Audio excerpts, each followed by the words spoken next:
yourself if you believe there's someone who walks through life with you.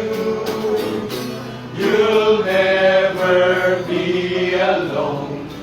Just learn to reach out and open your heart. Lift up your hands to God, and He'll show you the way.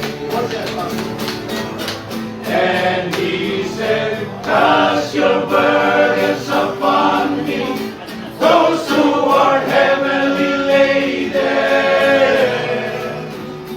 Come to me, all of you in yourself, if you believe there's someone who walks through life with you. You'll never be alone. Just learn to reach out and open